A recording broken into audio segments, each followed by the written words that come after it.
চিল আড্ডা ব্লগের ক্রিয়েটর সকল হঠাৎ কেন ব্লগে এলো?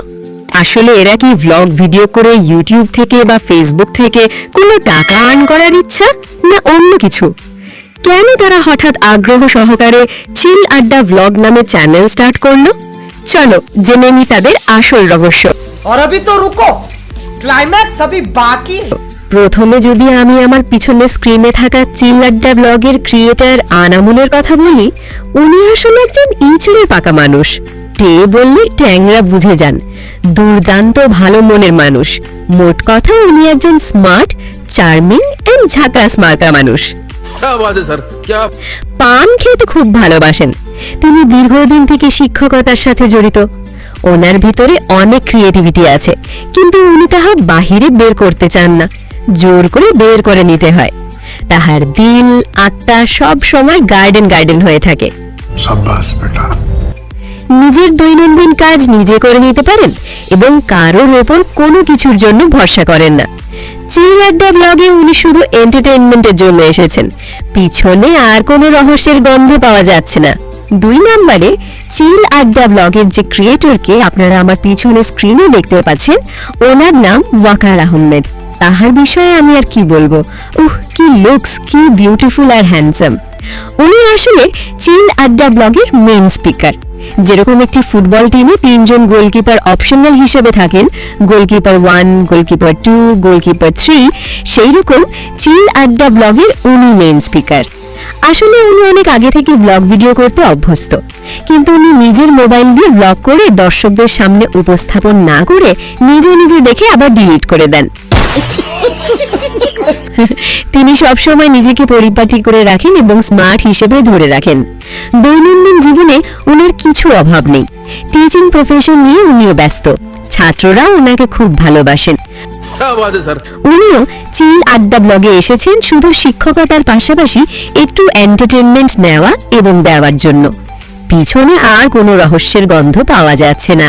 এখন যাকে আপনারা আমার স্ক্রিনের মধ্যে দেখতে পাচ্ছেন, ওনার নাম বাহারুজ্জামান। বলতে গেলে উনি চিল আড্ডা ব্লগের অপশনাল স্পিকার। দেখতে মিসআপ মার্কা হলেও আসলে উনি প্রফেশনালি কোনো মিসআপ নয়। ওনার এক সময়ের কিছু ফটো আমার স্ক্রিনের মধ্যে দেখে নিন। বাহ, কি হ্যান্ডসাম লুক! উনি এক সময় টিকটকার, লাইকার এবং ফেসবুক রিল ক্রিয়েটর। शाबाश बेटा। এখনো ওনার বিভিন্ন স্টাইলিশ ফটো এবং রিল বিভিন্ন সোশ্যাল মিডিয়া কাঁপাচ্ছে। উনি এন্টারটেইনমেন্ট খুব ভালোবাসেন। চিল আড্ডা ব্লগের ওনার হয়তো এই কারণে ওনাকে তাহার টিমে অ্যাপয়েন্ট করলেন। উনি হঠাৎ করে স্টাইলিশ বয় থেকে এমন লুকে আসার কারণ এখনো রহস্যময়। উনিও কিছু ছোটখাটো বিজনেস করেন এবং টিচিং প্রফেশনের সাথে জড়িত, এবং কিছুদিনের মধ্যে আরো একটি দুর্দান্ত কাজের সিদ্ধান্ত নিচ্ছেন। উনারও চিল আড্ডা ব্লগ থেকে কোনো টাকা পয়সা আর্ন করার ইচ্ছে নেই, শুধু বন্ধুদের সাথে কিছু মজাদার মুহূর্ত কাটানোর জন্য চিল আড্ডা ব্লগে কাজ করছেন। এখন যাহাকে আপনারা আমার স্ক্রিনের মধ্যে দেখতে পাচ্ছেন, ওনার নাম জিল্লুর রহমান। ওনার কথা আর কি বলবো, বলতে শেষ করা যাবে না। উনি চিল আড্ডা ব্লগের একজন মোটিভেশনাল স্পিকার। উনি একদিকে লেখক, অন্যদিকে টিচিং প্রফেশনের সাথে দুর্দান্তভাবে জড়িত এবং একটি কোচিং সেন্টারের ওনার। চিল আড্ডা ব্লগের সবাই যখন একসাথে গ্রুপ ফটো ক্লিক করে, তখন উনি নিজের ফটোটি দেখতে কেমন লাগে সেটা জুম করে দেখে নেওয়াও ওনার একটা দারুণ স্বভাব। আপনারা ওনাকে যখন দেখেন না কেন, সব সময় হাসি মুখে দেখবেন। ওনার চেহারায় কোনো দুঃখের ছাপ পাবেন না।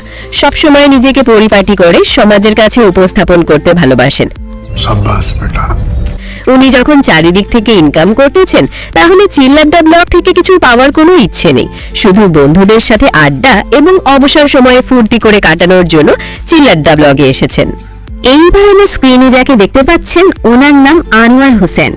ওনার কথা আর কি বলবো, উনিও একদিকে রাইটার এবং অন্যদিকে টিচার, যিনি ছাত্রছাত্রীদের মধ্যে ইংলিশ স্যার হিসাবে পরিচিত। क्या बात है सर, क्या बात है।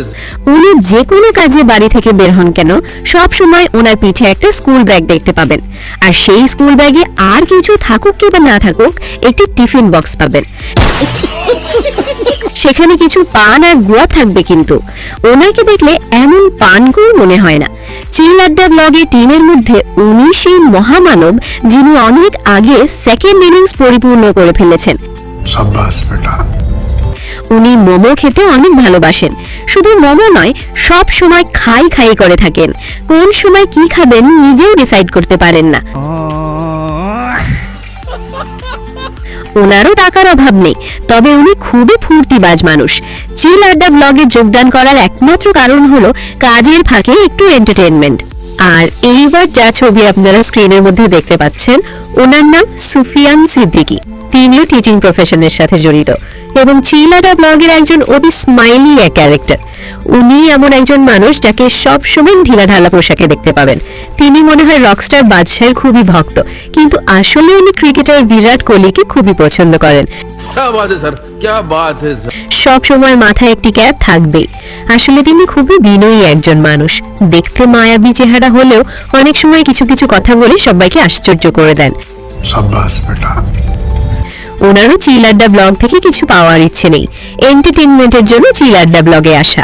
এখন যাকে আপনারা স্ক্রিনের মধ্যে যাকে দেখতে পাচ্ছেন, ওনার নাম জাবেদ মজুমদার। ওনাকে আপনারা সবসময় ভিডিওর মধ্যে দেখতে পাবেন না। উনি বিদ্যুৎ চমকানোর মতো আসা যাওয়া করতে দেখবেন। উনিও একজন শিক্ষক। ওনার একটি স্বভাব হলো সবসময় কাপড় কেনা। উনি একটু পরিপাটি হয়ে বেরোলে বুঝবেন কাপড় কিনতে বের হয়েছেন। সবসময় লাল টুকটুকে একটি স্কুটি নিয়ে চলাফেরা করেন। সবসময় উনি একটি রহস্যময় চিন্তা ভাবনা নিয়ে ব্যস্ত থাকেন। মনে হয় নতুন কিছু আবিষ্কার করতে যাচ্ছেন। তবে উনিও একজন ফুর্তিবাজ ক্যারেক্টার। চিল আড্ডা ব্লগের ওনার ওনাকে এই সামান্য এন্টারটেইনমেন্ট দেওয়ার জন্য অ্যাপয়েন্ট করছেন। সবশেষে এটাই বলবো, চিল আড্ডা ব্লগের মেম্বার সকল শুধুমাত্র কাজের ফাঁকে বিকালবেলায় নিজেকে একটি ফ্রেশ রাখার জন্য এবং নিজেদের মুড চিল রাখার জন্য কিছু ফুর্তি, হাসি এবং সামান্য এন্টারটেইনমেন্ট করে থাকে, যেটা দর্শকদের সাথেও শেয়ার করার জন্য ব্লগে আসা। তবে দর্শকদের দোয়া আশীর্বাদে যদি পৌষ মাস চলে আসে, আরেকবার